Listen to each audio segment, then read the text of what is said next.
All right, good afternoon, everyone. Glad to be here at another Identiverse. This is probably my seventh consecutive Identiverse. And I was at the second one, which was in Keystone. I forget the name of the hotel, but basically it was a bunch of identity folks essentially around a campfire, just sharing stories around. It was a smaller get-together, but that was the Cloud Identity Summit back then, and to see where it has come to this point is it's pretty cool. It's pretty cool. We're here in Vegas, where there's thousands of people here. So, the title of this presentation was actually Google Gemini sourced. So there that is. I threw a bunch of descriptors at it, and it said, this is what you should call your presentation. So that's what I called it, Guarding the Digital Estate. But the theme really is around how to understand the large amount of threat signals that are emanating from all of the different tools in our enterprise, right? So there's hundreds of tools that you may have in your enterprise, and my CISO will ask us quite often, don't all of these tools seem to do a lot of the same thing? And so that's a question, and the answer is yes. For a lot of features, there's a lot of overlap. There's a lot of capability that you're probably paying for twice in a lot of tools. So this is trying to be able to provide some perspective on how to get the signals that matter the most into the SOC, into the response team, so that they can understand where your threats are coming from in the enterprise. So that's kind of the theme that we're focusing on here. Oh, here we go. Can I get an advancement?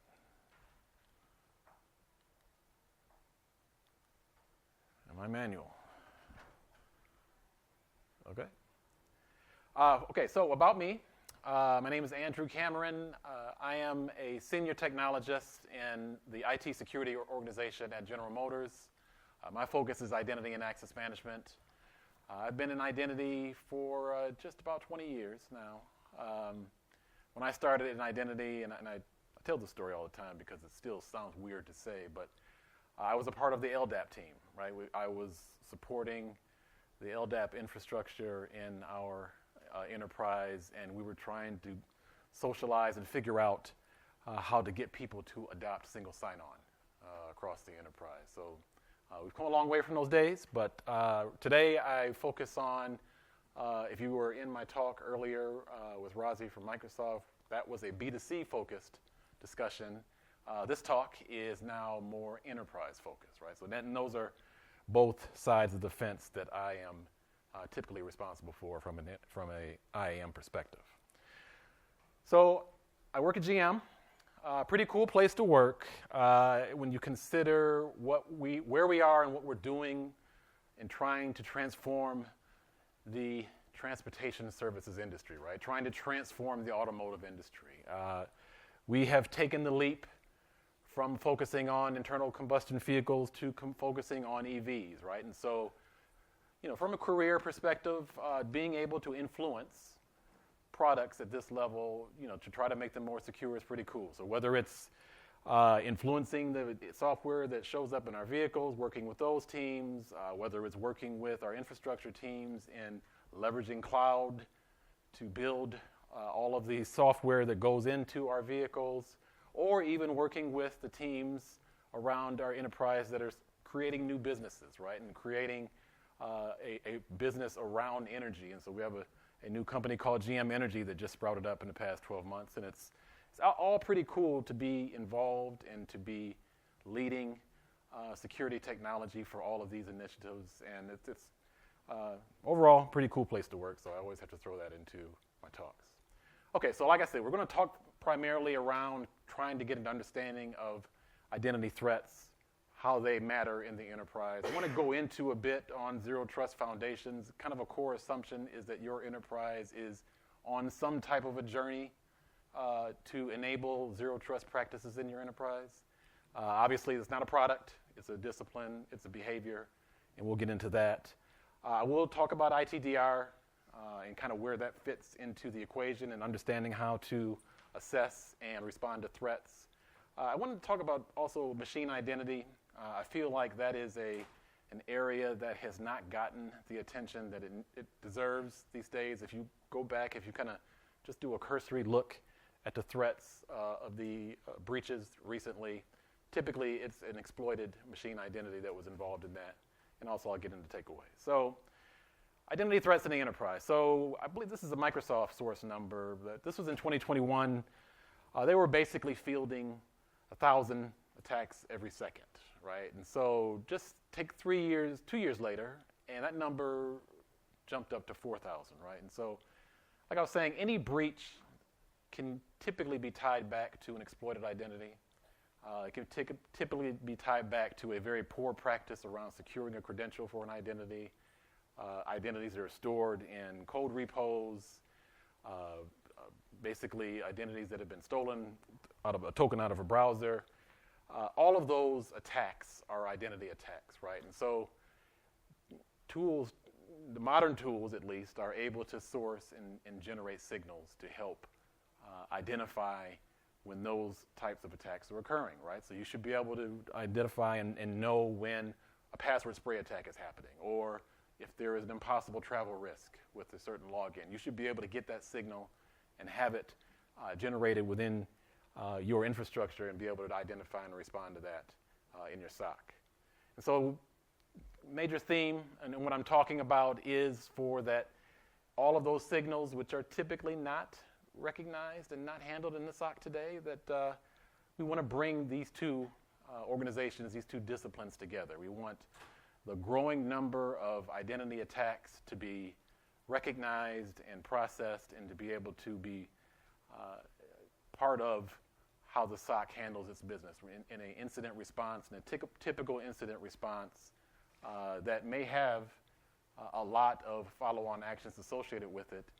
You want to make sure that all of the correct context is being surfaced with an identity signal so that your SOC can respond to it, right? So trying to bring these two groups together is something that has been, I would say recently, become more important, because with everyone trying to implement zero trust now, the recognition is pretty well understood that identity is really key in that enablement, right? If you can't really be successful in making zero trust happen if you don't put identity at the center of that activity, right? So that's kind of what all of this is being focused on, and that's kind of what this common theme of the presentation is about. So I don't want to bleed this slide too much, but this is the typical words that are associated with zero trust, right? 3 main principles: verify identity, assume breach, and enforce least privilege. I don't want to go into too much depth here, but the point is that as you build out your security capability, these principles should always be driving decisions that you make. And so things like continuously evaluating and responding to threat signals from your tools will be something that is a common practice. It won't apply to any specific tool, but it'll just be a thing that you have to do. So that's kind of the overall kind of foundation for zero trust. And another assumption is that if you are following the zero trust path, that you are understanding what it means for a risk signal to get generated from a login, from any kind of an access activity, and you're able to understand how to route that signal to a decision point and to an enforcement point, right? And so what that means is that if you get a risk signal in your identity platform and you get a user risk signal that this identity has been exposed in a breach, then you want to be able to have a decision point, be able to decide and enforce hey, this user has high risk, I want to make them reset their password, right? It could be something that simple, or it could be something even more complex when it comes to what kind of asset they're trying to access. And so zero trust, that whole foundation is just processing those signals, right? Being able to recognize when a certain type of risk has been triggered, and when you can have your infrastructure, your security tooling, be able to respond to that and take the proper action, whether it's to block, whether it's to make them step up. That's kind of really where the tools that I'm going to get into and the types of tools that are in the architecture would help you bring this enforcement. So this is a overview of ITDR, right? And so, again, not a product. It is really a discipline around detecting and responding to identity threats. I have to give credit to Simon Moffat for this breakdown of ITDR, but I stole it and kind of put some different spin on it. So identity obviously it refers to all of your core identity infrastructure, refers to everything that you are authoring in terms of policy for authentication or authorization. It is your system of record for account activity, all of the logs that are generated around sign-ins, around audit activity. Those are typically part of your identity provider, and it supports basically everything that happens, whether it's a human or a machine signing in, right? And so the threat aspect of that is basically the recognition that identity infrastructure is really the kind of the keys to the kingdom, right? All of the password and account threats that are focused at your enterprise typically go after your identity infrastructure as a way to compromise your broader enterprise, right? And so any vulnerability that is surfaced around there that's the kind of threat that you have to assess. And then basically you use that in the threat assessment against whatever the targets are. Typically it's sources of data or your users or itself, or any kind of asset in your enterprise becomes part of that threat assessment when you're trying to respond to and protect your enterprise assets. And so the detection part, again, is kind of what I talked about earlier when it comes to identifying those signals, crafting policy that recognizes what a typical action should be when a signal is triggered, and having your tooling respond, whether it's block, report, alert, or whatever that response would be. And then response itself in terms of ITDR is critical because, again, in keeping with that theme and bringing your SOC in closer with the overall flow, you want automated playbooks to be able to trigger whenever you have these identity risk detected, and you want the proper human response also incorporated in your SOC response teams to be able to understand what the identity threats are as they occur. So that's kind of the overview of ITDR. Again, I just came from RSA 2 weeks ago, and it was my first RSA, and I can't express the wonderment as I walk into that exhibit floor and see just a endless view of security companies. And I don't want to be critical of any one particular company, but it just seemed like they all do the same thing. They all do provide a very core, basic set of features, and it's tough on an exhibit floor to kind of get to understand what these, but ITDR again was part of their marketing in a lot of cases when I saw these companies at RSA. So this is a Gartner inspired picture, but it really covers kind of what I wanted to address in terms of if you are properly driving a roadmap of zero trust, that identity first security becomes really a core element of how you implement and enforce security. And those implementation of identity first security really focuses around having context with your signals. And so context means that your endpoints are throwing the proper alerts when your endpoints are compromised.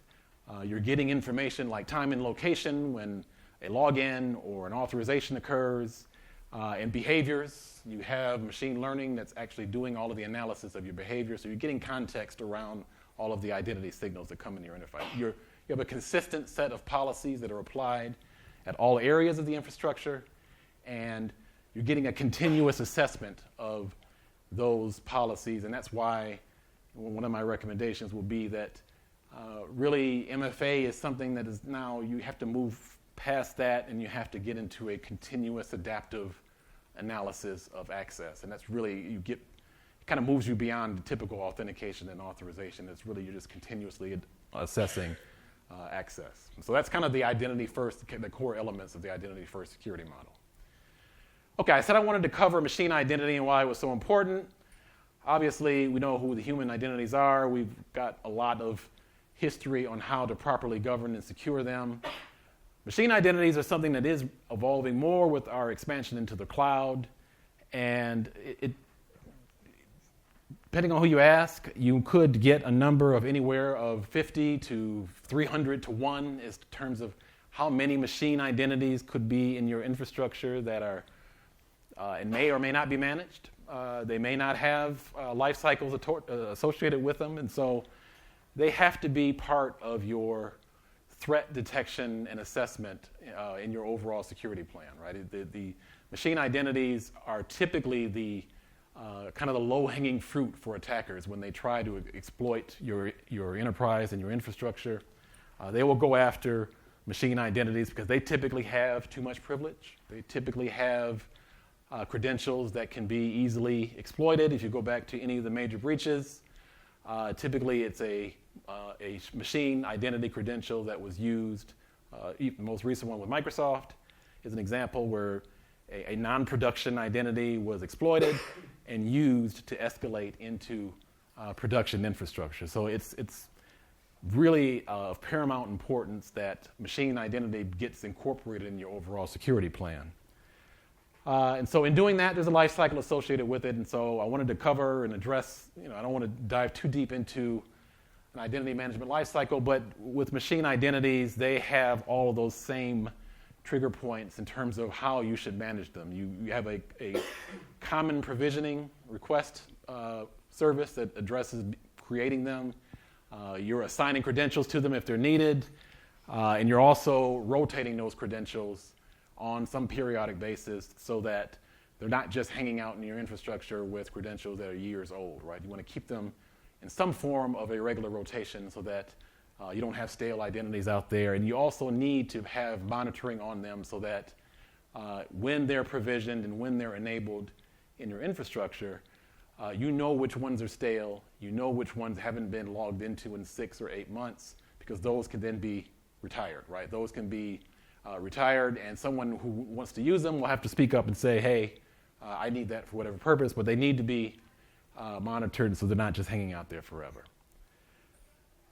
So let's take a look at the threat landscape. And so this slide is a variation of one that I showed earlier, but it's a good depiction of the threats that are kind of across the landscape. So this one has more of a enterprise-specific spin on it. And so there's a overall threat landscape, right? And so the types of signals, kind of what I've been talking about, can get into OAuth's top 10. It could be a leaked credential signal. It could be any kind of threat detection that your infrastructure is able to detect. And so from an enterprise perspective, especially if you're moved really towards a zero trust direction, if you have a ZTNA-enabled client, your client is either managed or unmanaged. And based on whether it's managed or unmanaged, that gives you a level of trust that you can incorporate in your policies. And those signals that you get, whether the device is managed or unmanaged, becomes important. And so those clients then send requests into what typically will be what we call an edge component, and that's a web app firewall, right? And this web app firewall becomes a really important, especially in a zero trust architecture, becomes a really important component because that can do your denial of service protection, it does your bot detection. It is that first level of protection from the outside world, because essentially all of your clients that are trying to access your infrastructure can be considered hostile. And so a web app firewall has the rules, has the policies in place that can provide that first layer of protection. From there, then that gets into what I talked about earlier as the keys to the kingdom, right? Your identity infrastructure really is kind of where the attacks are going to be focused. And that's made up of a number of different components. It's obviously the identity provider itself. The token service is a key aspect of your identity platform. But then there's also a policy engine, right? Whether it's conditional access, whether it is anything that you can author policy and implement that policy across resources in your infrastructure. There's a policy engine that typically, and I'll get into one of the complexities of it, is that you have multiple policy administration points that you have to deal with. There's the identity protection signals, the identity protection policies that I talked about. Fraud protection is another element of an identity platform that is getting more and more important, I would say, especially more so in B2C scenarios. But you want to be able to implement fraud detection on the endpoints that are involved. For example, if you have a self-service sign-up capability in your enterprise for some reason, you'd want to be able to have fraud detection implemented that addresses if bots were trying to create fake accounts in your enterprise. So additionally, again, on the back end, there's also all of your protected resources that are involved in the policies that are protected by your identity infrastructure. And so the key element that I want to address here is that all of these components have their own policy administration involved, right? So that you're authoring policy that are specific to clients. Your WAF will have its own policy administration infrastructure. Your identity platform obviously has its own administration infrastructure. They all emanate their different types of signals. And so the challenge from an enterprise security perspective is identifying all of those threats across all of those tools and trying to make some sense out of it, trying to tie it in an end-to-end view. And so that's really the challenge. I don't really see any tools in the market that do that effectively yet. I think there's a lot who say that they can. I really haven't seen it, especially if you get into a resource estate that is across multiple clouds. I really haven't seen a product that addresses that to the level of detail that you need to be able to secure your enterprise. And then obviously then being able to coordinate all of those signals and bring it into a SIEM SOAR platform also requires manual effort, also is difficult to do because you're trying to bring in and integrate multiple streams of data from across the enterprise. So as I'm running out of time and I get into the takeaway slide, and why is the A capitalized in takeaways? I don't know that. Anyway. Okay, so takeaways. If anything you take away from what I've got into today, visibility. Being able to get an end-to-end view is super, super important. Islands of security information don't do you any good. You need to be able to incorporate a correlated view of a authentication to whatever it's accessing on the back end. MFA, not enough anymore, especially the phishable forms of MFA. Non-phishable enforcement is pretty much a requirement now, and driving to a continuous adaptive risk evaluation is really where you need to be in terms of enforcing and protecting the assets in your enterprise. You must automate. The poor souls in the SOC are never going to be able to assess and properly evaluate the streams of data that's coming in.